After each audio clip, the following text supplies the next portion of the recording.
is always accompanied by predation and sacrifice. Its antithesis is known as order. That is what I want to do.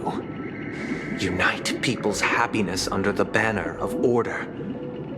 They won't need to make bitter choices any longer, nor face the weaknesses of humanity. They can cast aside their primal instincts to build a haven for mankind. Simply describing thoughts is far too abstract, so allow me to provide a simple example. As you all may know, there are societal norms like weekends and long weekends that exist on some worlds.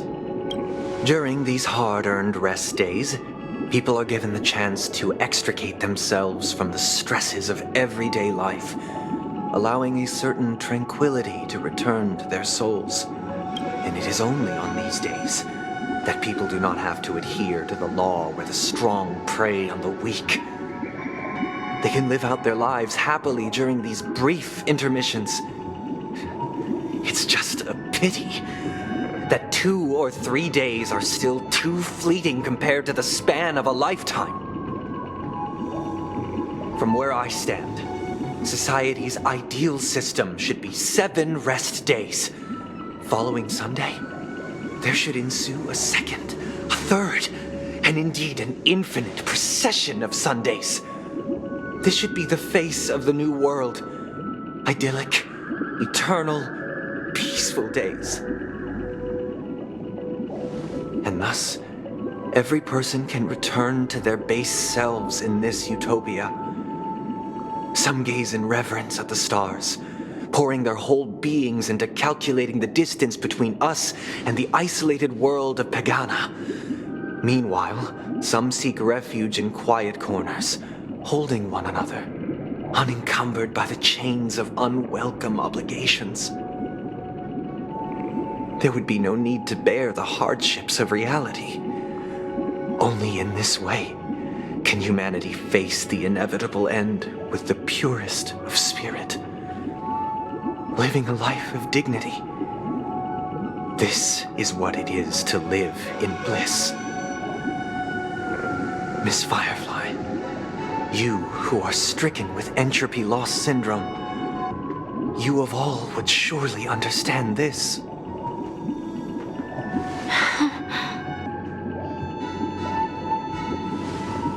It sounds like a flawless theory.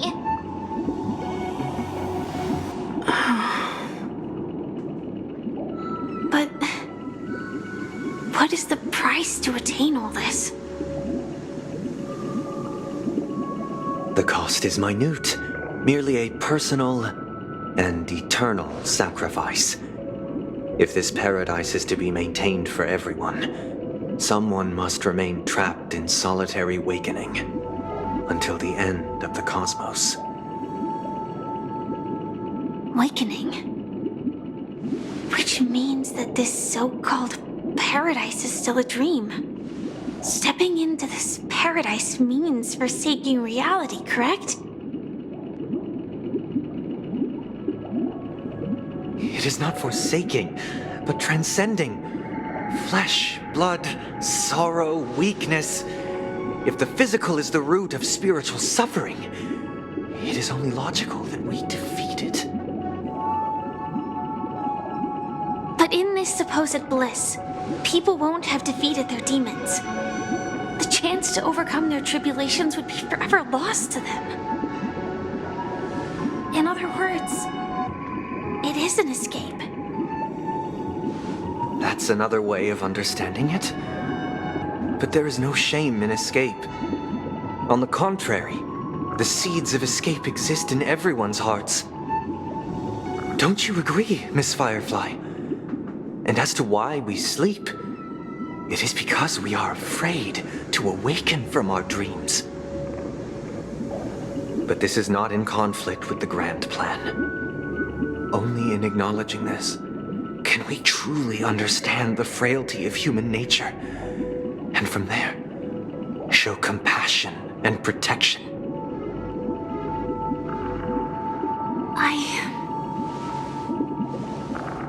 I admit that you are a born leader.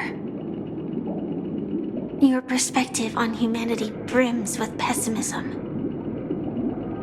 Yet you express compassion for all, even when your heart pities them. But unlike you, I live for the self. From my perspective, individuals making choices for themselves is their birthright.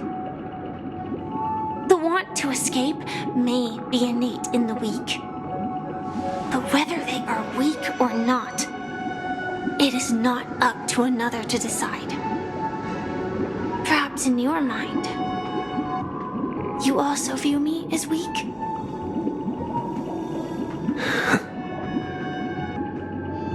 Because I don't think so.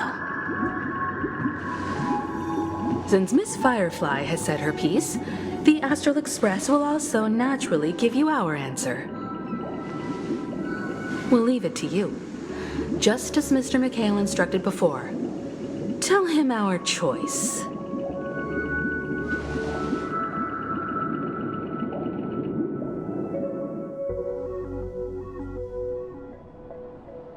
What is this place? Does this place ring any bells, Misha? I don't know, but I feel a sense of déjà vu. What is this place? It's the realm within a dream bubble. This was left to the Astral Express by a nameless, but weirdly, when we entered it, it was completely empty. Dr. Edward from the Dreamscape sales store told me that dreams are formed from memories, and a dream bubble can't take shape if its core is empty. So I thought you might be able to help us in unraveling this mystery, Misha. As a hotel doorman, you know Penacony best among us.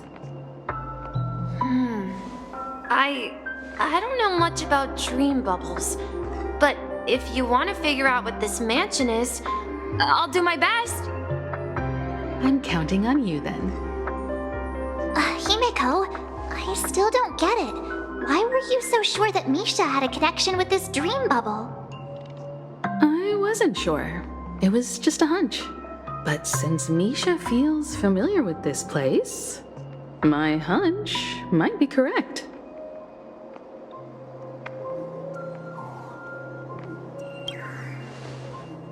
Exactly. This is where you and Firefly encountered death, which we now know as dormancy. Considering its connection to Dreamflux Reef, it's not surprising it appeared here.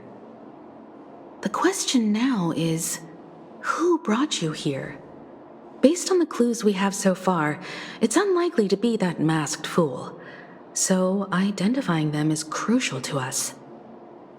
We're drawing closer to the truth once more. Let's give Misha some time, as I believe he'll unveil the secret of this dream bubble. All right, but there are doors all over the place. Which one should we choose? Do you have any idea, Misha? I guess... maybe this way?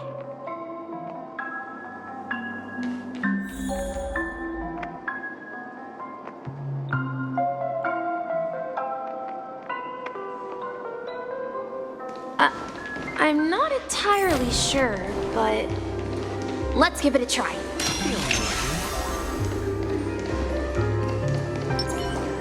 Wait, you... Weird. This place is quite different from the hotel. But I feel like I've been here before, and even lived here for a while. If I remember correctly, there should be a fireplace down that hallway. Clocky and I used to sit by the fire, listening to the crackling of firewood. And the room on the other side was the toy room. I loved spreading out all the toys from the box on the floor and making up stories for each of them. Hold on. This doesn't make sense. Didn't I grow up in Dreamflux Reef? So, what is this place? This could be a case of amnesia. Don't worry, Misha. It's common for everyone to forget certain aspects of the past. Those memories haven't vanished. They're just lying in the depths of your mind. We can surely get them back. Since this place seems familiar to you, why don't we explore a few more rooms and see if you can recall anything more?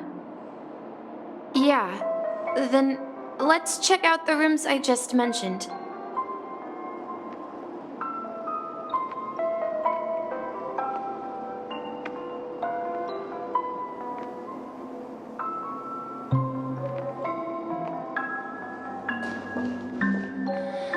Tick-tock. Tick-tock. Mikhail, that's the name. Now we all know him as the Watchmaker. So, who is he talking to?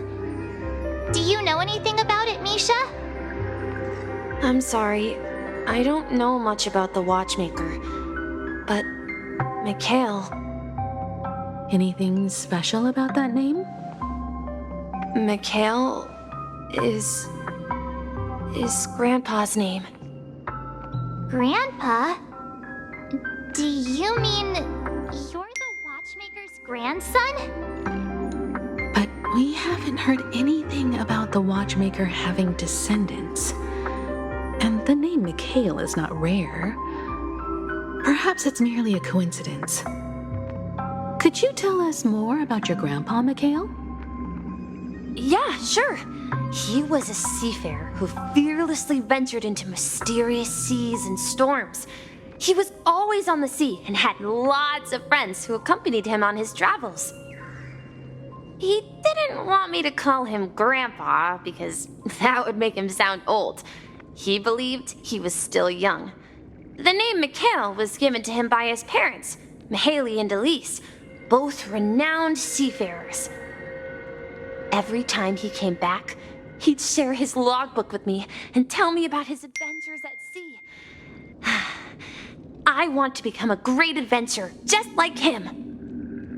It appears that the Seafarer has nothing to do with the Watchmaker. So, perhaps it's just a coincidence? So, where is your grandpa now? He went off on a new journey, and it's been quite a while since I last saw him. So, where has Clocky gone? Did he leave to protect Dreamville?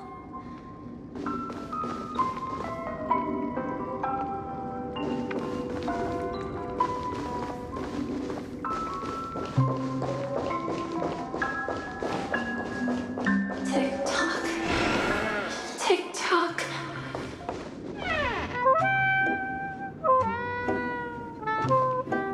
I heard some noises from the room. Origami Bird? That's a friend of mine. You and Origami Bird are friends?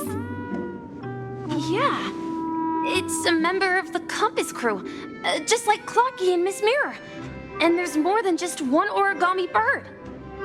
They are a big family with lots of brothers and sisters who look the same.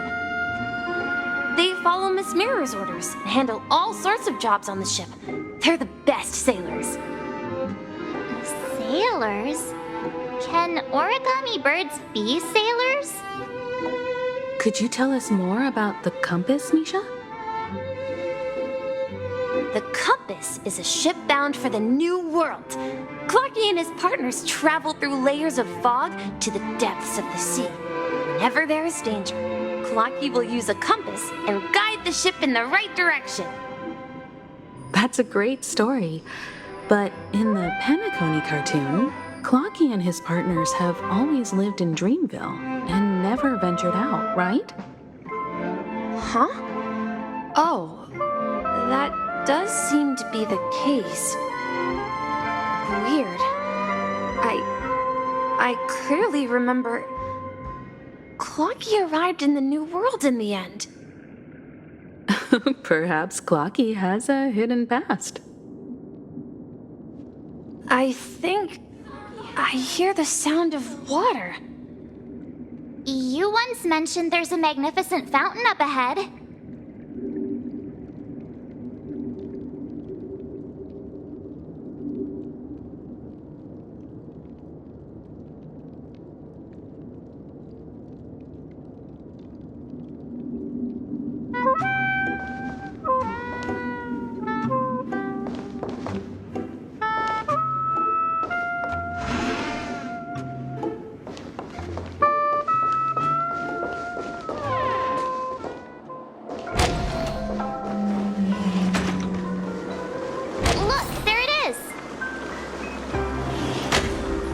The water resembles a precious jewel embedded in the dreams of all seafarers. Every time I gaze at the shimmering lights beneath the waves, it feels as though I'm back in this place, standing by your side. Have you recalled anything, Misha? Yeah, I saw these sentences in Grandpa's logbook. He used to say that despite the perils of the sea, whenever he stood on the deck in the afternoon, overlooking the sparkling waves, he would think of this fountain in front of his house. He often said that those moments felt like returning to his family's side, and the difficulties at sea didn't seem quite as challenging. You know, I quite understand such sentiments.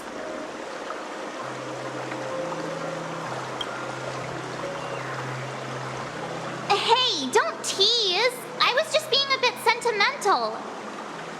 Perhaps every adventurer far from home carries a fountain within their soul. Even though the other side of the sea remains shrouded in the unknown, the fountain in front of his house serves as a compass, leading him back to his cherished ones.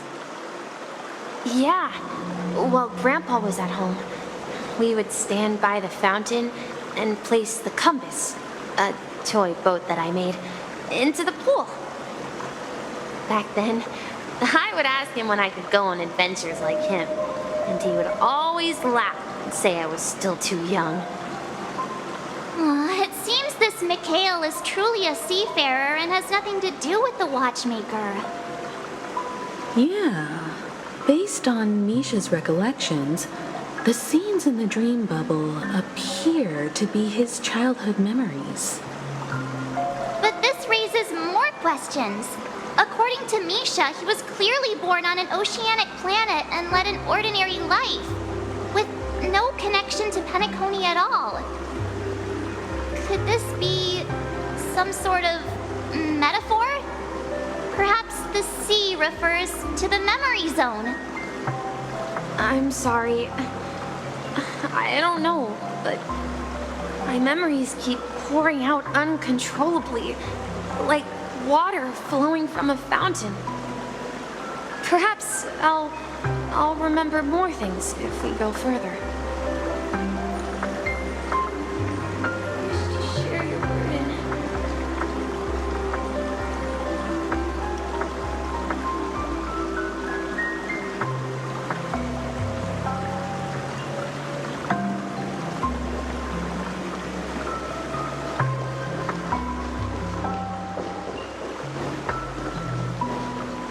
We're going to the opposite side, right? No, we should turn left here. Huh? Something feels different. Up ahead is Grandpa's study. It was in that room that I saw him the last time. Captain Mishas finally so times. The atmosphere in this room feels totally different. Misha, you finally come. Clocky, you're here! Yeah. This is the room where we first met each other. Are those books on the bookshelf logbooks left behind by that seafarer? Yeah. Whenever he came back, he placed a logbook on the bookshelf in his room. They contain records of his expeditions to every corner of the world. He described our world as a fountain. At some point, the sea started to gradually swallow up the land where people lived. To ensure that everyone had land to settle on, he had to continue exploring the sea and search for the source of the rising seawater. On that day, he called me to his study, telling me that he was embarking on another journey. However, I could sense the gravity in his expression. It was the same look I had seen on my father's face before his final voyage. I asked him if I could go with him, but he said that my adventure lay elsewhere and told me to stay home and patiently await a certain sound at the door. What sound? He told me about a vast ocean in the sky. An ocean of stars. He spoke of a train that transports children with a desire to venture far away, traversing the sea of stars without ever stopping. He said that he knew the crew on the train, and that he had asked them to take me along. He said the journey I had always dreamed of would start there. A train? Could it be? It's the Astral Express. I remember now. Grandpa's friends are a group of nameless who came to this world to resolve a disaster caused by a star. Then, he gave his pocket watch to me. It was his cherished treasure, appearing in every one of his adventure tales. He explained that difficult times were ahead, but assured me that the watch would guide me. He said, as long as I kept moving forward, I'd eventually reach my desired destination. And then, it was as if I heard the distant sound of a train whistle echoing throughout the room. Exactly, Misha! And then we followed that whistle, didn't we? Yeah. I think I can still find the way we took back then.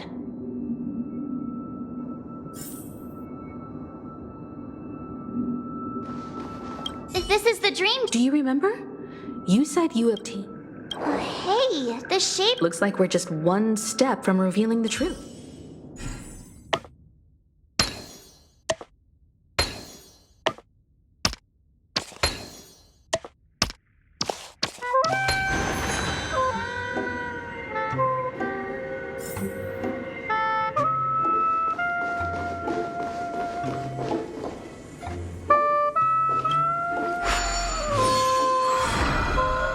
This is it. This is my room of clocks. While I spent my time waiting for Grandpa to return from his voyage, Walter gave me this workshop, and it became my secret base. Here, I learned how to repair clockwork and gears out of my fondness of precision mechanics. In my dreams, I was the captain of the compass, embarking on adventures with my companions, Clocky and Miss Mirror, in search of the new world. I was born and raised here. So, this building in the dream bubble is your childhood home? Yes, but not exactly. To be more precise, this dream bubble itself is my home. like you've remembered everything now. Wait. Why does it feel like everyone else knows something I don't?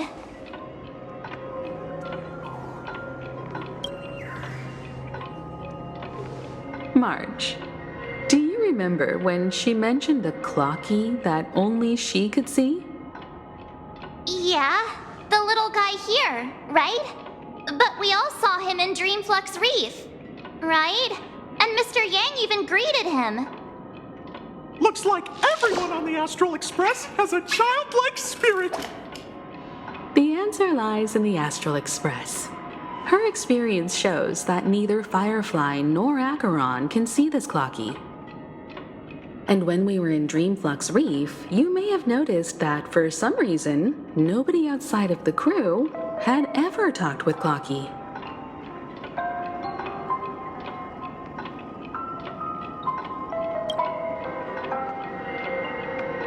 A mimetic life that can only be seen by a select few.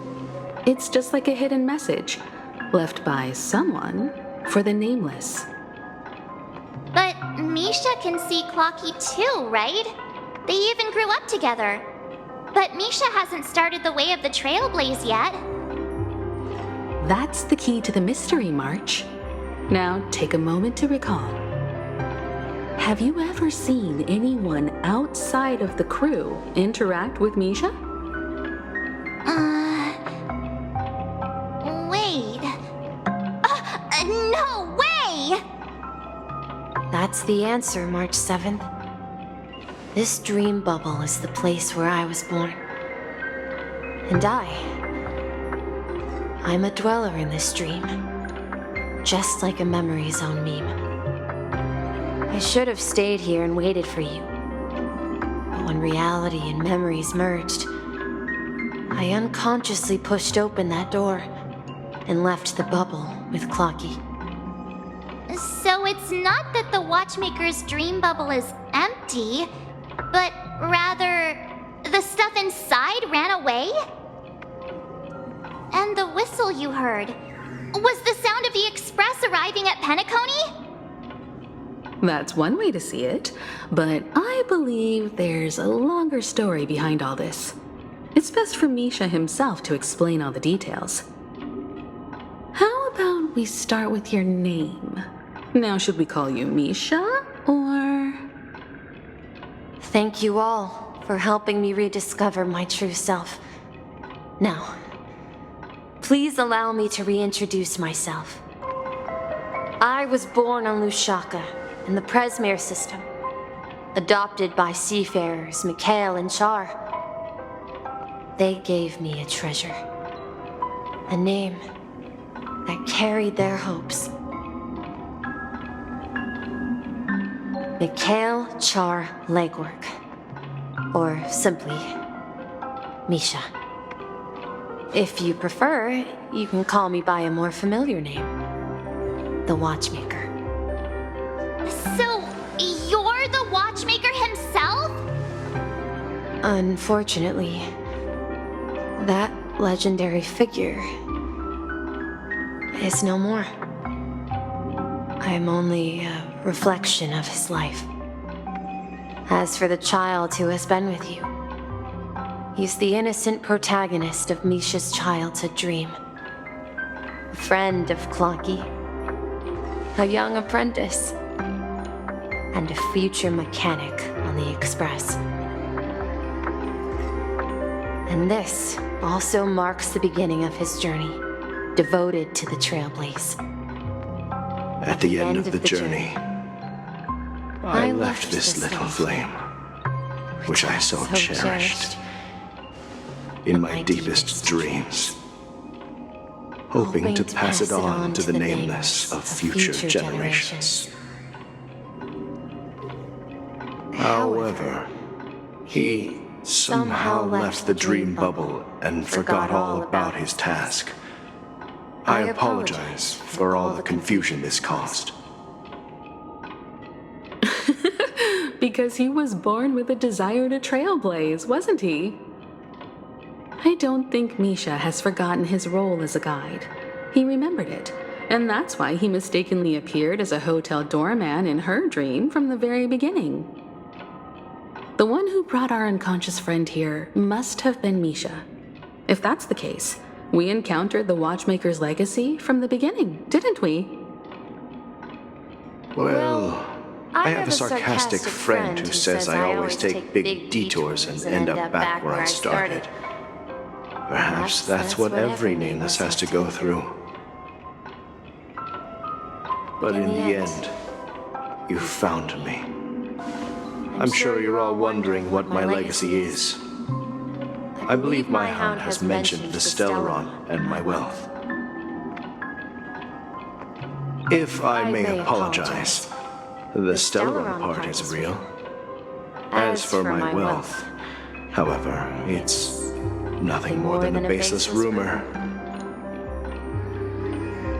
I left my homeland as a child and embarked on the journey of Trailblaze. I traveled to various planets until finally reaching Asdana, where my friends and I built the original Penacony and fought for its future ever since. I've been moving forward all my life, doing what I could to overcome the obstacles in my path.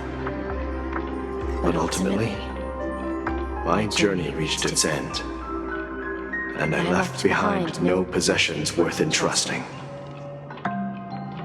So, if you ask what's left within this worn-out train engine that can be called a legacy, I suppose it's the things that are still burning in the engine's furnace. Now that you're well aware of the current situation of Penacony, I certainly hope that you'll help me get this world back on track.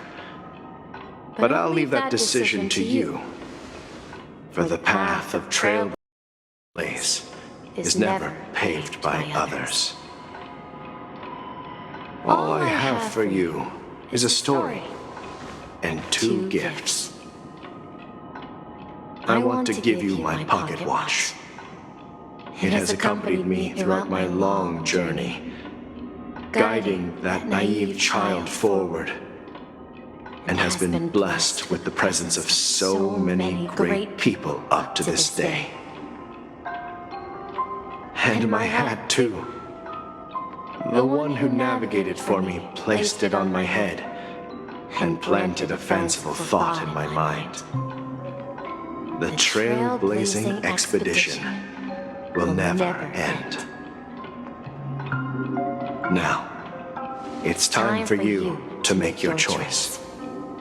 Once you've made up your mind, open that door and enter the long dream of an old man.